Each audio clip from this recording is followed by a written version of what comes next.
Você pode também já abrir a sua Bíblia no livro de Abacuque. E eu vou dizer no livro de Abacuque, porque nós vamos passear pelo livro de Abacuque. Ele tem apenas 3 capítulos, não é um livro grande. Boa parte desse livro são orações, ou parte de uma oração de Abacuque, este profeta, que é chamado na literatura bíblica de o profeta menor. E nós temos estudado ao longo dessas quartas-feiras sobre várias orações na Bíblia e também alguns textos que falam diretamente, especificamente sobre oração. Temos aprendido muito e certamente hoje também o Senhor vai nos ensinar alguma coisa que está no coração dele sobre a nossa vida de oração. O que veremos aqui, meus irmãos, continua sendo útil, são princípios de Deus para minha vida de oração, para a sua vida de oração. Mas hoje, meditando nesse texto, mais uma vez, para trazer a palavra, eu fiquei pensando que quando o pastor André Felipe, nosso querido colega aqui de trabalho, de ministério, quando ele elaborou a sequência dos textos, quando ele orou, planejou, escreveu, propôs para mim, para o pastor Joás, e nós confirmamos toda a sequência de textos, desde março até novembro, já tem os textos que nós vamos pregar. Obviamente, pastor André, nem eu, nem pastor Joás, jamais pensávamos que iríamos passar pelo que estamos passando, de privação, de não poder sair tanto quanto queremos, essa questão da pandemia, o medo, agora medo da questão econômica, das dificuldades que não pensávamos que queríamos passar por isso. Mas meditando no livro de Abacuque hoje, eu vi quanto que este livro tem a ver com este momento, especificamente este momento que estamos passando. Irmãos, como a palavra de Deus é atual, como a palavra de Deus é relevante, presente para todos os tempos. Então, eu creio que Deus quer nos edificar muito por meio desta palavra nesta noite. E nós vamos ver, então, o que o Senhor vai ministrar a nós, pensando, então, na oração de Abacuque, eu até colocaria no plural, nas orações de Abacuque. Eu quero compartilhar pelo menos 3 lições que o Senhor trouxe ao meu coração, dentro da oração de Abacuque, 3 preciosidades, 3 bênçãos muito especiais que estão aqui reveladas e o Senhor traz-nos nessa noite. Eu quero, em primeiro lugar, compartilhar com os irmãos, dentro da oração de Abacuque, é que eu vejo aqui na oração de Abacuque uma santa liberdade para apresentar a Deus nossos questionamentos, dúvidas, angústias, dores e indignações. Uma santa liberdade para nós abrirmos o nosso coração a Deus. Uma santa liberdade para a gente não fingir que estamos sinceros diante de Deus. Uma santa liberdade para falar de qualquer assunto com Deus. Logo no capítulo 1, nós vamos ver lá já no verso 2, nosso irmão Abacuque questionando a Deus. Ele questiona o silêncio de Deus. Ele diz assim: até quando, Senhor, clamarei eu, e tu não me escutarás? Gritar-te-ei violência, e não salvarás. Abacuque já estava clamando a Deus durante um bom tempo, e ele questiona: Deus, eu não estou conseguindo ouvir a sua resposta, eu não estou conseguindo entender a tua resposta. E ele então questiona o silêncio de Deus. Ele então fala: eu não estou mais aguentando este silêncio, até quando, Senhor? Eu vou clamar, eu vou gritar, e o Senhor não vai me escutar, o Senhor não vai me salvar, não vai salvar o teu povo. E Abacuque continuou seu questionamento. Abacuque profetizou, é bom a gente observar isso, que Abacuque profetizou alguns anos antes do exílio babilônico. Nos últimos reis ali de Judá, lembra ali, o reino do norte de Israel já tinha sido desfacelado, só tinha o reino de Judá, Benjamim, capital Jerusalém. E os últimos reis ali de Judá são reis que todos eles são mencionados como pessoas que fizeram mal aos olhos do Senhor. Joacás, Jeoaquim, Joaquim e Zedequias. A maioria dos estudiosos acreditam que Abacuque profetizou especialmente na época de Joaquim. Porque se você ler no final do livro de Crônicas, você vai ver que na época de Joaquim é que os caldeus chegam e invadem Jerusalém. E o nosso irmão Abacuque aqui, ele fala sobre isso. E aqui então, mas Abacuque olha para aquele período, para a vida social de Judá, para a vida espiritual de Judá. Abacuque olha para a vida moral da tribo de Judá, de Jerusalém, das cidades circunvizinhas, e ele fica aterrorizado e ele questiona Deus, tudo que ele está vendo na vida daquele povo. Não era só reis maus, eram gente ruim, carne de pescoço. Olha o que ele diz lá no capítulo 1, versos 3 a 4. Por que me mostras a iniquidade e me fazes ver a opressão? Ele quase responsabiliza Deus e culpa Deus e fala, Senhor, eu estou vendo tanta tragédia, pois a destruição e a violência estão diante de mim. Ele via no meio do seu povo muita destruição, diz aqui a palavra. Há contendas e o litígio se suscita. Por esta causa a lei se afrouxa e a justiça nunca se manifesta, porque o perverso cerca o justo e a justiça é torcida. Meus irmãos, parece estar escrevendo o que nós vemos aí todo dia. Violência, injustiça, opressão, litígio, confusão, contenda, de todas as sortes. E ele fala da sua dor, da sua tristeza. Ele não guarda isso para ele mesmo. Que é o que você deveria fazer. Não se intimide. Fale para Deus o que você está vendo, o que você está sentindo, tudo que o angustia, tudo que o torna, às vezes, faz o quase ficar indignado e revoltado contra tudo, contra todos. Não sei qual é o seu coração, mas não guarde, fale, usufrua dessa santa liberdade que Deus sempre deu àqueles que temem a Ele. Mas é interessante que Deus responde a Abacuque, e Deus fala que vai levantar um povo, vai levantar os caldeus, para punir aquele povo de Judá e para trazer justiça e para disciplinar. Mas aí, quando Deus fala isso, o que acontece, meus irmãos? Abacuque questiona de novo, Abacuque reclama de novo, olha o que ele vai dizer.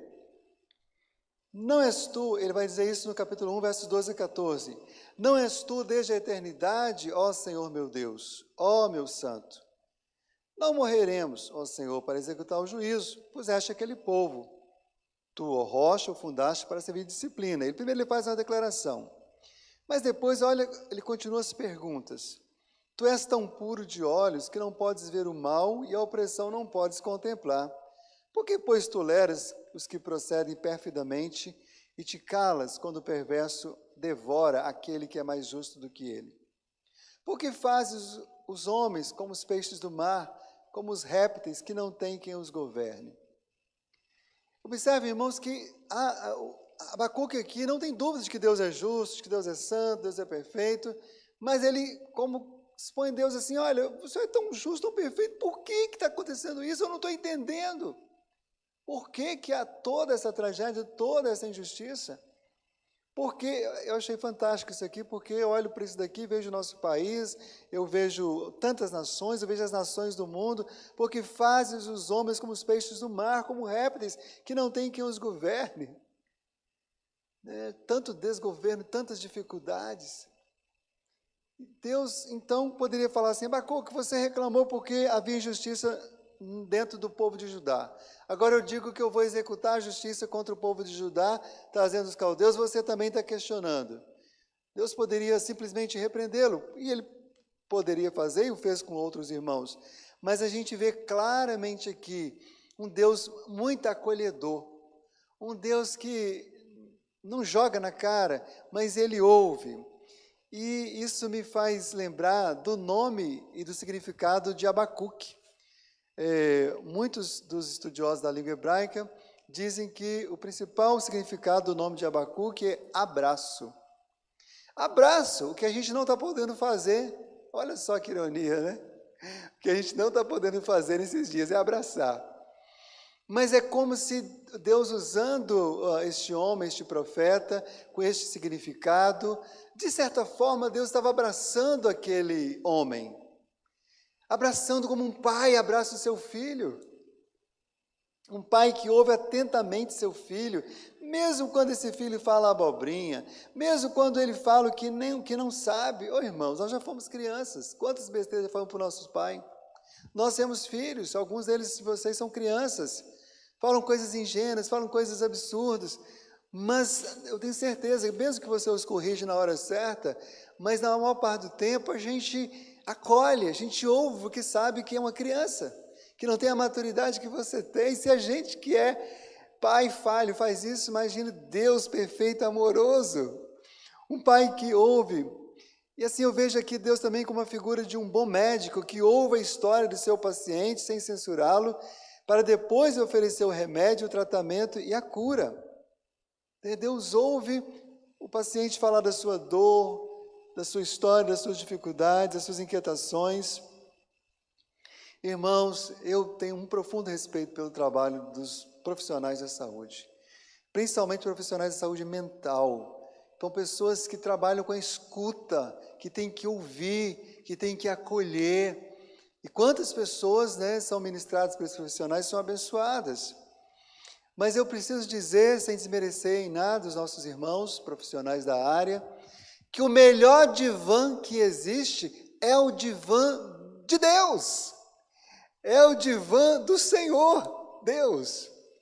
Quando nós nos assentamos, ou deitamos, ou descansamos, recostamos no divã de Deus e abrimos nosso coração, abrimos nossa boca e falamos de tudo que a gente está pensando sobre nós mesmos, sobre a vida, sobre o país, sobre nossa família, sobre o nosso cônjuge, nossos filhos, nossa igreja. E quando a gente fala de tudo, meus irmãos, ali Deus começa a operar.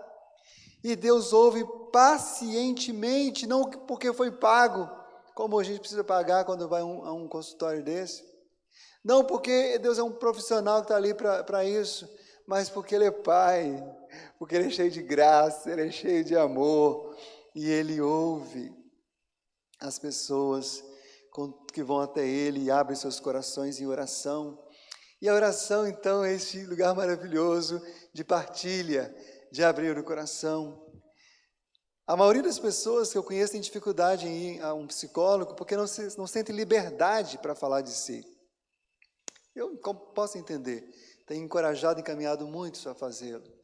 Convido irmãos a vir no gabinete para conversar. Mas nessa noite, meu maior encorajamento é procure o divã de Deus. O divã de Deus está lá no seu quarto em secreto, quando você fecha aquela porta e ali você derrama a sua alma no altar de Deus.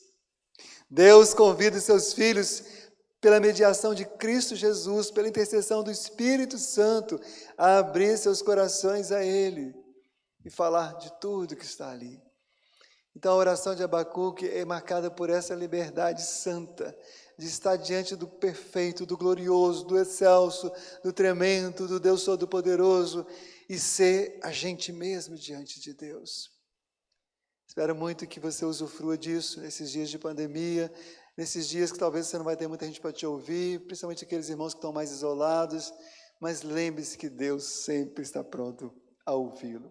Mesmo quando você não acha que Ele está ouvindo, mesmo quando você acha que Ele está em silêncio, e muitas vezes Ele está em silêncio, Ele está ouvindo silenciosamente o seu coração.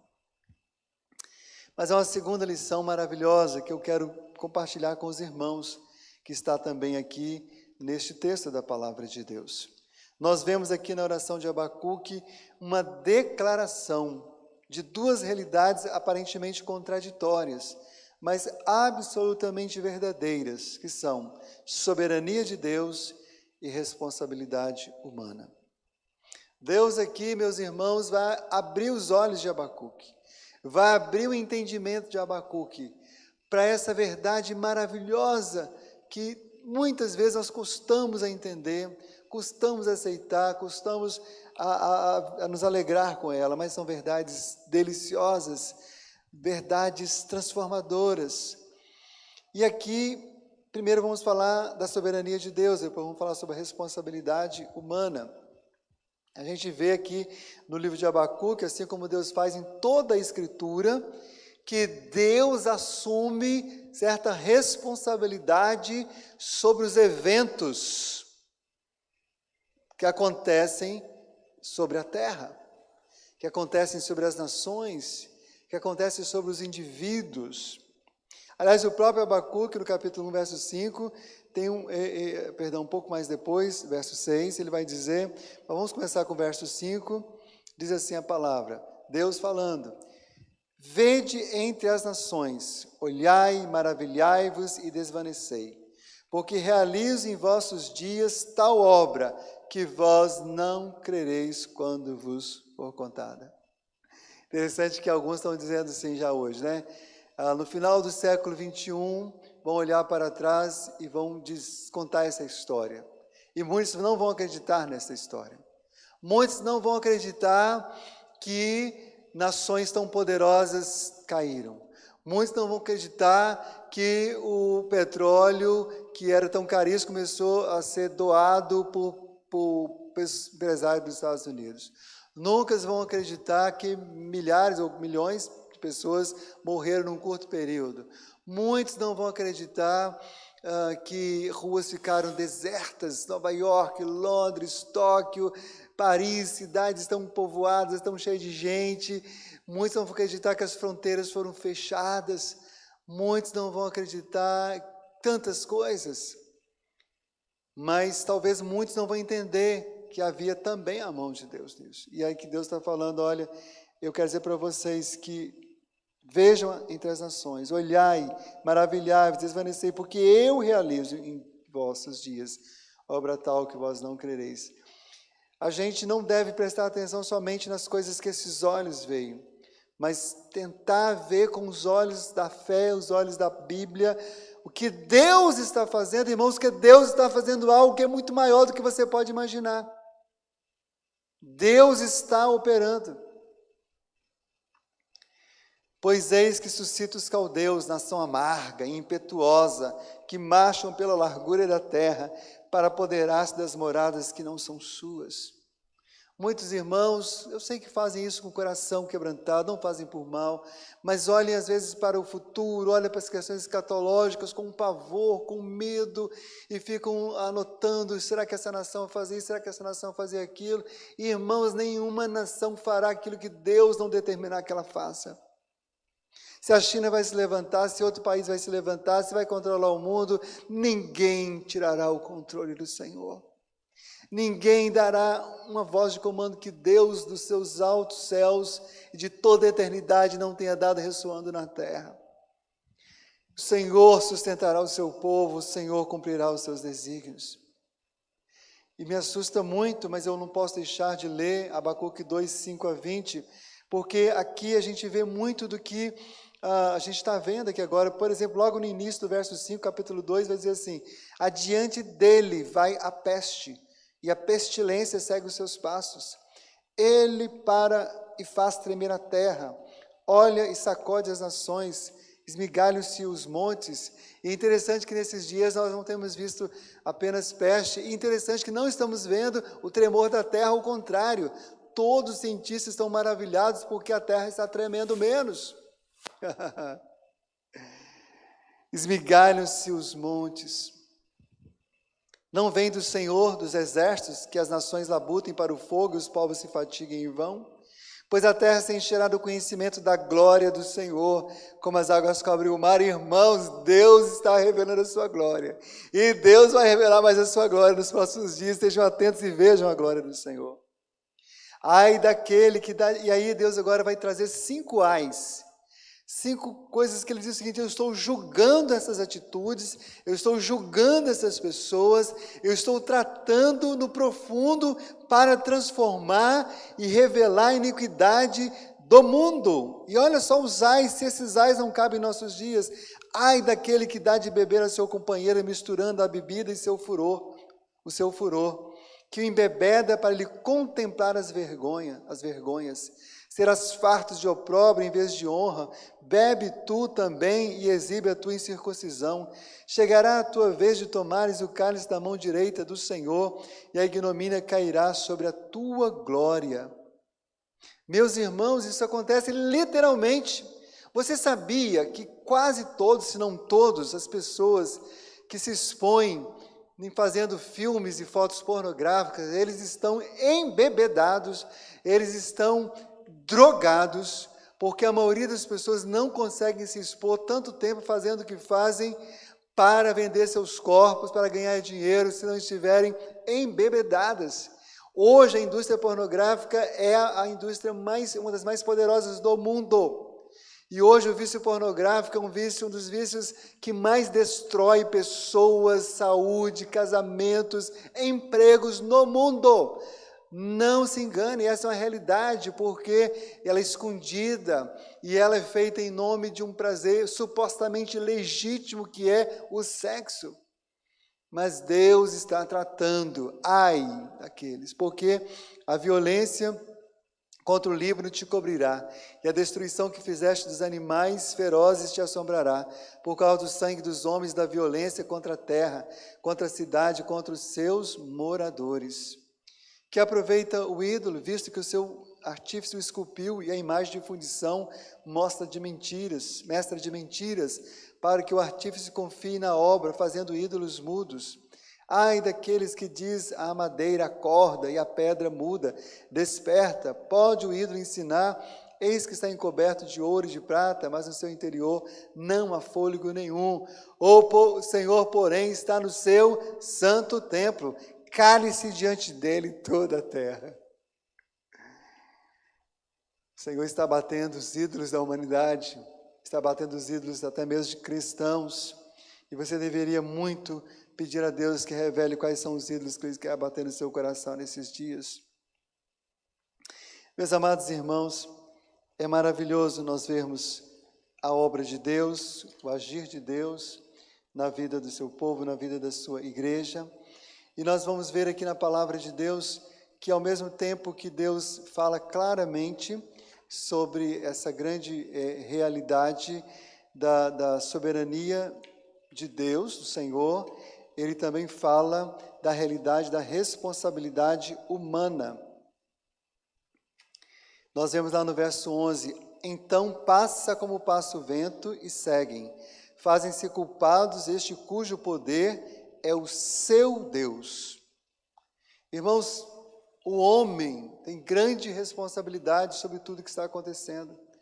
Deus responsabiliza e castiga o homem de muitas formas, como nós já vimos aqui, né, em vários ais, não li todos, não vou ler todos, porque não vai dar tempo, mas Deus deixa bem claro que o homem, cada ser humano, é responsável pelos seus atos. A Bíblia ensina claramente a soberania de Deus e ensina claramente a responsabilidade humana.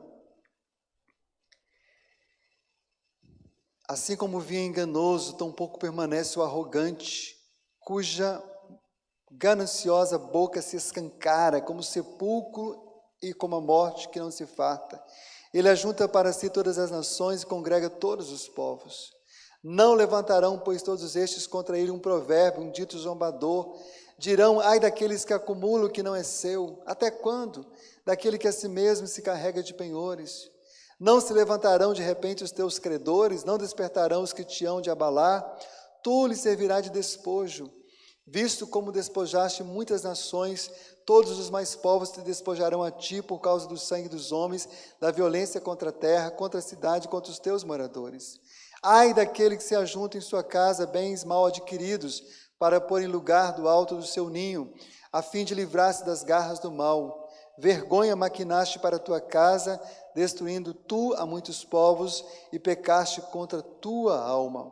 Porque a pedra clamará da parede, e a trave lhe responderá do madeiramento. Ai daquele que edifica a cidade, com sangue e a fundamenta com iniquidade. Meus amados irmãos, nós precisamos estar atentos a essa grande realidade. Deus mostra para Abacuque, eu sou soberano. Nada acontece sem que, de fato, a minha providência haja. Mas, Abacuque, cada nação, cada rei, cada indivíduo, cada grupo social é absolutamente responsável. Essas duas verdades estão escancaradas na Bíblia. Infelizmente, a cristandade, ao longo de sua história, tem se dividido entre aqueles que exaltam a soberania de Deus, desprezam a responsabilidade humana, e entre aqueles que desprezam a soberania de Deus, depreciam a soberania de Deus e exaltam o papel do homem, tanto a responsabilidade quanto o privilégio. Irmãos, mas a Bíblia que nós cremos, que nós lemos, nós pregamos, ensina as duas coisas. E todos os cristãos precisam se unir debaixo dessas duas verdades e precisam pregar essas duas verdades. Aí você vai perguntar, mas como que a gente junta essas duas coisas? Irmãos, nós não estamos aqui para juntar nada. Nós não estamos aqui para explicar tudo sobre Deus e sobre os seus desígnios. Mas nós cremos nessas duas verdades. Cremos num Deus absolutamente onipotente, soberano, cuja providência guia e age em tudo. Cremos que Ele é a causa primária de tudo o que acontece, absolutamente tudo. Mas cremos também que é uma causa secundária que tem a ver com a sua criação, tem a ver especialmente com o ser humano. Deus, Ele age e o homem age. E digo mais, o homem não age de forma passiva, de forma que não sabe o que está fazendo, de forma como se Deus não tivesse dado a ele liberdade. Sim, não cremos que o homem tenha livre-arbítrio, porque livre-arbítrio é a capacidade de arbitrar e decidir e realizar. Nem tem, irmãos, não tem. Teve lá no Jardim do Éden, não tem mais. O homem vive escravizado pela sua própria natureza pecaminosa, mas ele tem condições intelectuais, mentais, para tomar decisões certas ou erradas. E todos os homens, sejam eles ateus ou crentes, religiosos ou não, de qualquer religião, são absolutamente responsáveis pelos seus atos. Como isso acontece, como, usando uma linguagem teológica, como concursos da providência acontece, não sabemos. Estou absolutamente certo que isso faz parte de tantas outras coisas que não conseguimos explicar, dos mistérios de Deus. Mas Deus nos convida, quando estivermos diante da sua palavra, da oração, diante da vida, diante de todos, sempre reconhecer essas duas verdades. Irmãos, a responsabilidade do homem é importante porque faz com que eu haja, inclusive apreciando a Deus e apreciando as coisas de Deus e tomando decisões que vão glorificar o nome dEle. Eu preciso, por exemplo, ler a Bíblia, ninguém vai ler por mim, eu sou responsável por isso. Eu preciso orar, eu preciso vir à igreja, eu preciso cuidar da minha família, eu preciso trabalhar. É meu lugar de estresse, é meu lugar de esforço, é meu lugar de agir. Isso existe. Nenhum ser humano pode passar por essa terra sem algum estresse. Mas a soberania de Deus é lugar de descanso, é lugar de deleite, é lugar de alegria, é lugar de saber que tudo se resolve ali de maneira santa, perfeita e maravilhosa. E essas duas verdades são escancaradas aqui na oração de Abacuque. Mas em terceiro e último lugar, eu quero considerar com os irmãos uma terceira verdade, uma terceira bênção, um terceiro aspecto dessa oração.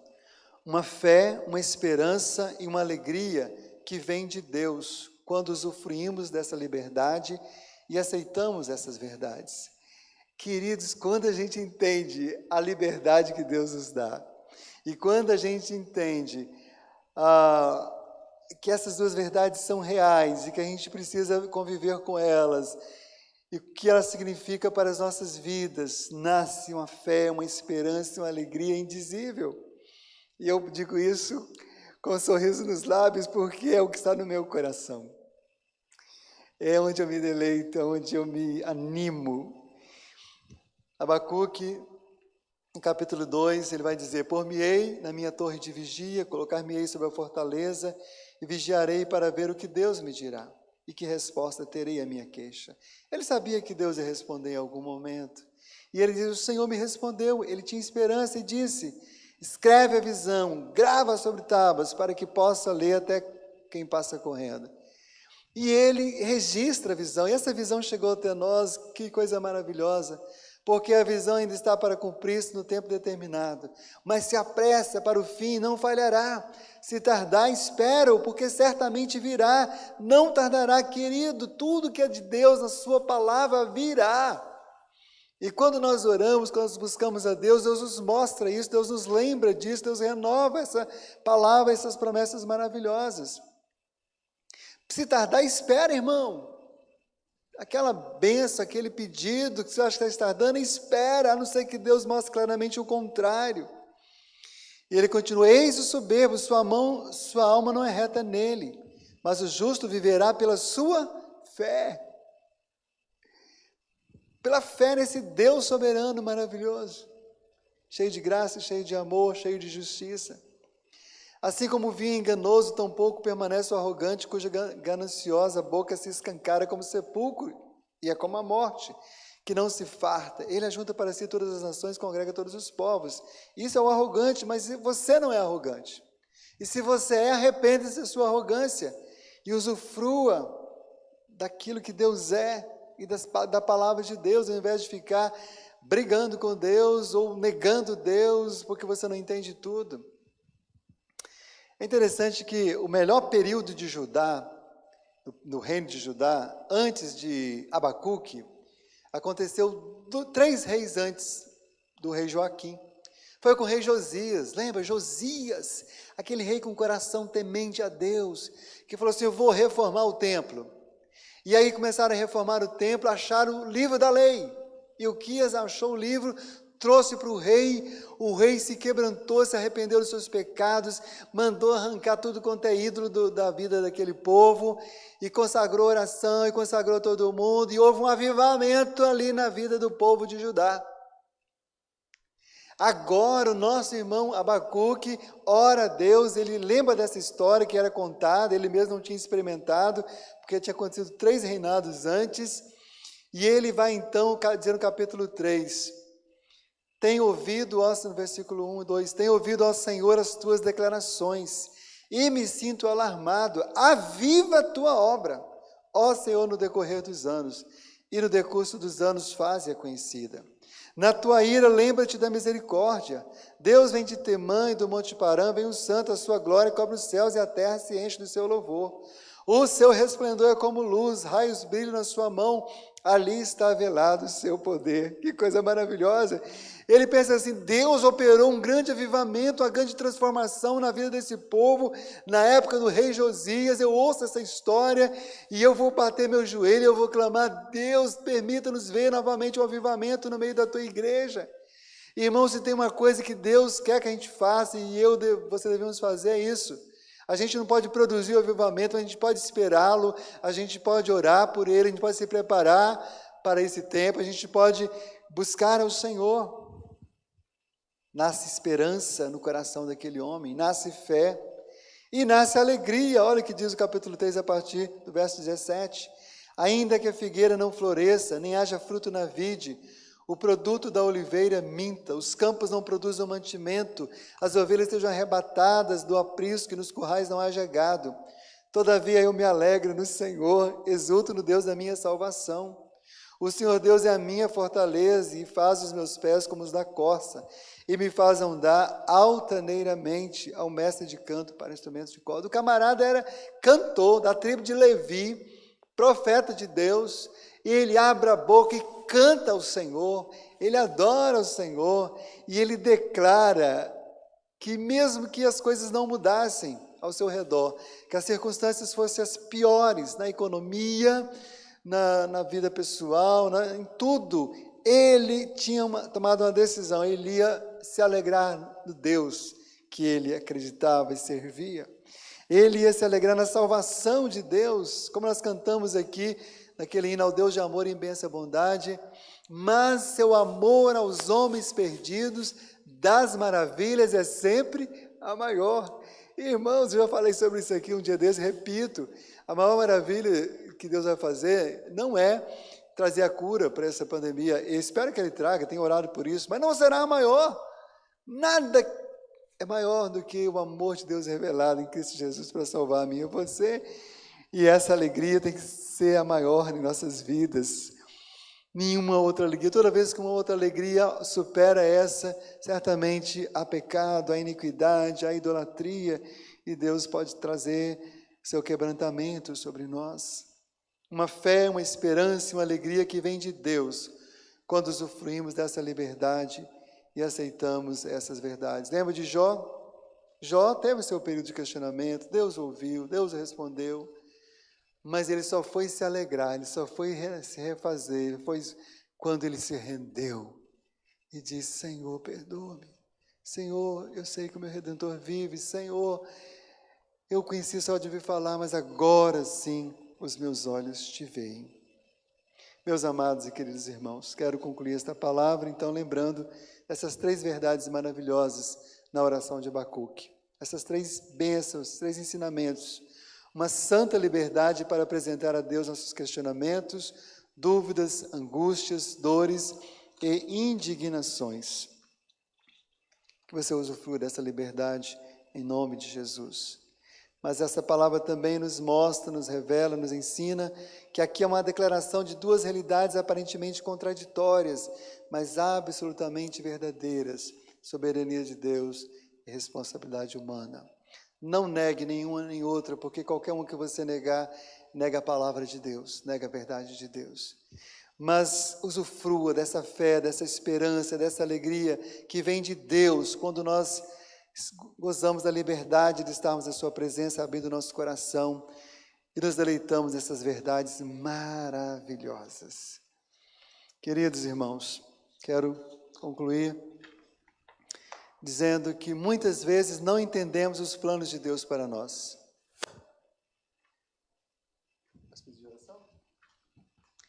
Muitas vezes não entendemos os planos de Deus para nós, mas Ele sabe o que é melhor para todos e devemos sempre confiar nele.